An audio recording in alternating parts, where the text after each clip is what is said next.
తీర్థయాత్ర కార్యక్రమానికి స్వాగతం. మన రాష్ట్రం పలు ప్రాచీన ఆలయాలకు ప్రసిద్ధి. ఇక్కడ నిత్య పూజలందుకునే దేవతామూర్తులలో అగ్రతాంబూలం శ్రీ వెంకటేశ్వర స్వామి వారిదే. ఆ స్వామిని కొలవని భక్తుడు ఈ రాష్ట్రంలో లేడనడం అతిశయోక్తి కాదు.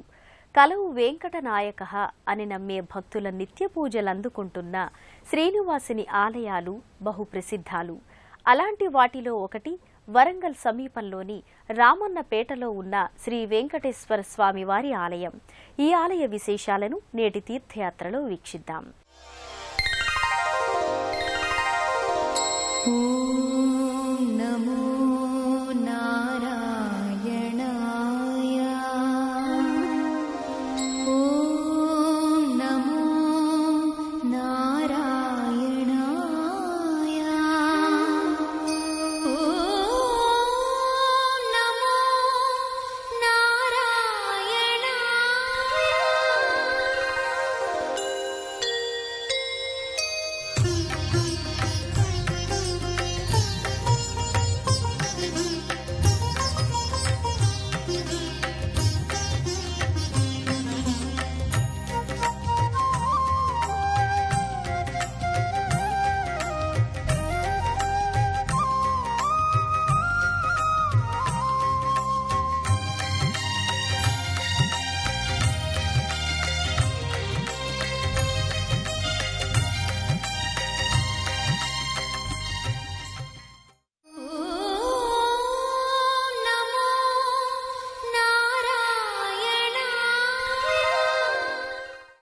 శ్రీమన్ కృపా జలనిధే కృత సర్వలోక సర్వజ్ఞ శక్తనత వత్సల సర్వశేషిన్ స్వామిన్ సుశీల సులభాశ్రిత పారిజాత శ్రీవేంకటేశ చరణౌ శరణం ప్రపద్యే అంటూ భక్తులు నిరంతరం స్మరించే దైవం శ్రీ వెంకటేశ్వర స్వామి. భారతావనిలోని సకల భక్తుల మొక్కులను అందుకునే అసంఖ్యాకంగా ఆలయాలున్నాయి.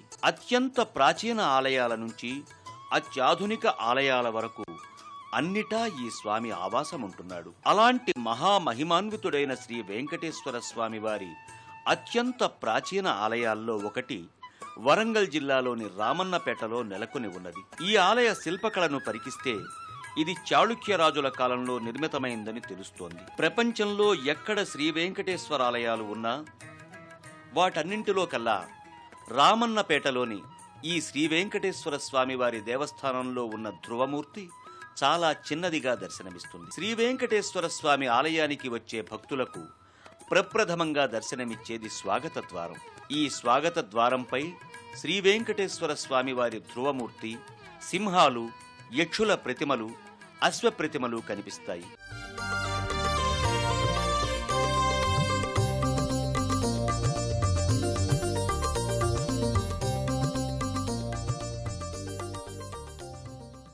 ఈ స్వాగత ద్వారం దాటగానే భక్తులకు ఒక ప్రత్యేక ప్రాంగణంలో నిర్మించిన మంటపం కనిపిస్తుంది. ఈ మంటప గోపుర పైభాగాన స్వామివారి చక్రం కనిపిస్తుంది. చక్రపు దిగువ భాగాన సింహాలు, సిద్ధుల ప్రతిమలు కనిపిస్తాయి. ఆలయ ప్రవేశానికి ముందే ఇలా ప్రత్యేక ప్రాంగణంలో మంటపం కనిపించడం చాలా అరుదు. ఇది ఇక్కడి విశేషంగా చెప్పవచ్చు. తిరుమలేశుడు ఎక్కడ ఏ ఆలయాన వెలిసినా ఆ ప్రాంగణం అపర వైకుంఠంగా వెలుగొందుతుంది. రామన్నపేటకు తరలి వచ్చిన వెంకన్న కోవెల కూడా పరమ సుందరంగా వెలుగొందుతోంది. వెంకటేశ్వరుని మందిర ప్రాంగణ విశేషాలను మనము తెలుసుకుందాం. గోపుర దర్శనం శతజన్మ పాపనాశనం అని భావిస్తూ భక్తులు వాటికి నమస్కరించుకుంటారు. శ్రీనివాసుడే పరబ్రహ్మరూపం చిద్విలాసుడే భక్తుల కపురూపం వెంకటేశ్వరుని కంటే మనోహరుడు ఎవరు వెంకటరమణుని కంటే సంకటహరుడెవరు పిలిచిన పలికే శ్రీనాథుడు. ఆలయంలోని స్తంభాలు నల్లరాతితో చెక్కబడి ఈ ఆలయ ప్రాచీనత్వాన్ని చాటుతాయి. ఈ స్తంభాలపై ఉన్న లతలు, అప్సరల శిల్పాలు భక్తులను ఒక్కసారిగా 1000 సంవత్సరాల క్రిందటి కాలంలోకి తీసుకుపోతాయి. ఈ ఆలయంలోని మరో విశేషం ఈ స్తంభాలే అని చెప్పవచ్చు. చతురాలు, షట్కోణాల సమాహారంగా నిర్మితమైన ఈ స్తంభాలన్నీ స్త్రీయంత్రానికి స్థూపాకారం కల్పించినట్లు దర్శనమిస్తాయి. కలియుగ దైవం తిరువేంగడంపై కాలూనిన శ్రీ వెంకటేశ్వరుడు సాక్షాత్తు శ్రీ మహావిష్ణువు తన దేవేరి లక్ష్మీదేవిని వెతుక్కుంటూ భూలోకానికి వచ్చి ఈ అవతారం దాల్చాడు. ఆయన ఏ అవతారంలోనైనా నయన మనోహర రూపుడు. ఈ ఆలయ గర్భగృహంలోనూ ఆ స్వామి సౌందర్య రాశిగా దర్శనమిస్తాడు. ఆ స్వామి సోయగాలను మనము పరికిద్దాం. శ్రీ వెంకటేశ్వర స్వామి వారి గర్భమందిరం పాలరాతితో నిర్మింపబడి శ్వేతకాంతులను వెదజల్లుతున్నది. స్వామివారి మూల విరాట్టు మిగిలిన వెంకటేశ్వరాలయాలకు భిన్నంగా చాలా చిన్నదిగా దర్శనమిస్తుంది. నల్లరాతిలో చెక్కబడిన శ్రీ వెంకటేశ్వరుడు వెండిలో పొదిగిన వజ్రనామాలతో, వజ్ర శంఖుచక్రాలతో, వజ్ర ఖచ్చితమైన వరద కటిహస్తాలతో దర్శనమిస్తాడు. పూర్తిగా రజత కవచంతో భాసించే ఈ స్వామిని చూసి భక్తులు అత్యంత వినయంగా నమస్కరించి అహం దూరతస్తే పదాంభోజయుగ్మ ప్రణామేచ్ఛయాగత్య సేవాం కరోమి సకృత్ సేవయా నిత్య సేవాఫలం త్వం ప్రేక్ష ప్రేక్ష ప్రభో వెంకటేశ అంటూ భక్తులు ఆ జగదధినాథునికి, జగన్మోహన స్వరూపునికి ప్రణతులు చెల్లించుకుంటారు. శ్రీ వెంకటేశ్వర స్వామివారి ముందు భాగాన స్వామివారి ఉత్సవమూర్తులున్నాయి. ఆ ఉత్సవమూర్తి తేజోవంతంగా విరాజిల్లుతూ పట్టు వస్త్రాలు ధరించి పుష్పసేవలు పొందుతూ ఉత్సవమూర్తిగా భక్తులకు నయనానందాన్ని కలిగిస్తున్నాడు. స్వామివారి ఆలయానికి ప్రక్కగా గోదాదేవి ఆలయం భక్తులకు దర్శనమిస్తుంది. ఈ ఆలయంలో స్వామివారినే ప్రాణపతిగా భావించి ఆయననే పరిణయమాడిన ఈ భక్తాగ్రేసరురాలు పట్టు వస్త్రాలతో, రజత కవచం, రజత గజభారంతో నేత్రోత్సవంగా కనిపిస్తుంది. ఈ కోనేటి రాయుడు ఏ క్షేత్రాన కొలువైనా తన వెంట ఎందరెందరో దేవదేవుళ్లను తోడుగా తెచ్చుకుంటాడు. ఈ ఆలయంలో కూడా ఇతర దేవీ దేవతల మందిరాలు ఉన్నాయి. ఆ మందిరాల విశేషాలను ఇప్పుడు మనం గమనిద్దాం. స్వామివారి మందిరానికి ఎదురుగా ఒక భక్త శిఖామణి మందిరం కనిపిస్తుంది.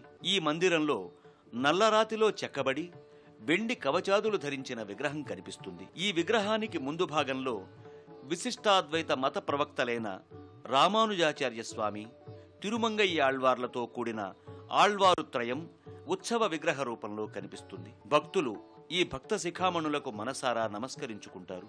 స్వామివారి మందిరానికి ఎదురుగానే సింధూర భరితుడై తోమాల పూజలు పొందే మారుతాత్మజుడైన ఆంజనేయ స్వామి విగ్రహం కనిపిస్తుంది. జయ జయ జయ జయ జయ శ్రీ హనుమా, జయ జయ జయ జయ ప్రభుదయ గనుమా, జయ జయ జయ జయ జయ శ్రీ హనుమా, జయ జయ జయ జయ ప్రభుదయ గనుమా, జగదభివందన జ్యోతలు గొనుమా, జగదభివందన జ్యోతలు గొనుమా, జయ హే శ్రీమన్ హనుమా. శ్రీ స్వామివారి ఆలయ ప్రాకారాన్ని ఆనుకుని ఉన్న ఉద్యానవనంలో అనేక దేవతా ప్రతిమలు దర్శనమిస్తాయి. భక్తులు వాటిని దర్శించుకుని తరిస్తారు. ఆ ఉద్యానవన సౌందర్యాన్ని మనము తిలకిద్దాం. భక్తులు రాధాకృష్ణుల విగ్రహాలు, బలరామ సహితంగా దశావతారాల ప్రతిమలు, వినాయకుని విగ్రహాలను దర్శించుకుంటారు.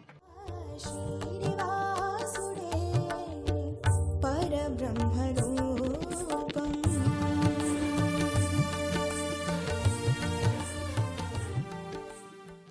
నిత్య కళ్యాణధాముడు శ్రీనివాసుడు.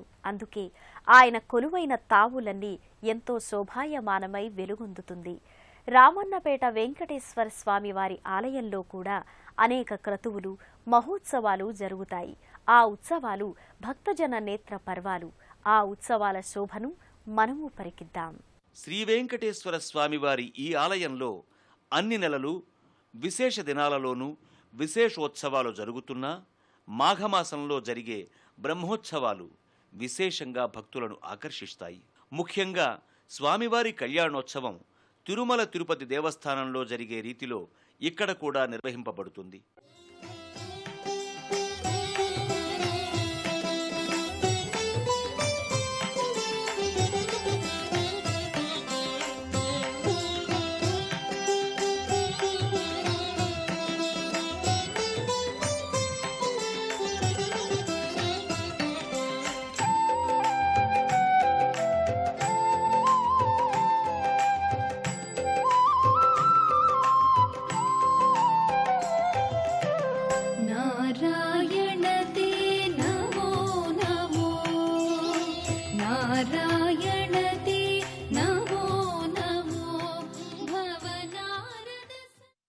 హైదరాబాద్ మహానగరం నుండి రామన్నపేట శ్రీ వెంకటేశ్వర తీర్థక్షేత్రానికి చేరుకోవడానికి అనేక బస్సులు అందుబాటులో ఉన్నాయి. అనేక క్లేశాల వినాశకుడు వెంకటేశ్వరుడు, సర్వ మనోకామనలు తీర్చే కల్పవల్లి ఈ కరుణాసాగరుడు, అన్ని ఆపదల నుండి భక్తులను ఆదుకునేవాడు ఈ అనాథనాథుడు. ఆ స్వామి కరుణామృత వృష్టి మీపై కురవాలని మనసారా కోరుకుంటూ మరో క్షేత్ర సందర్శనంతో మళ్లీ కలుసుకుందాం.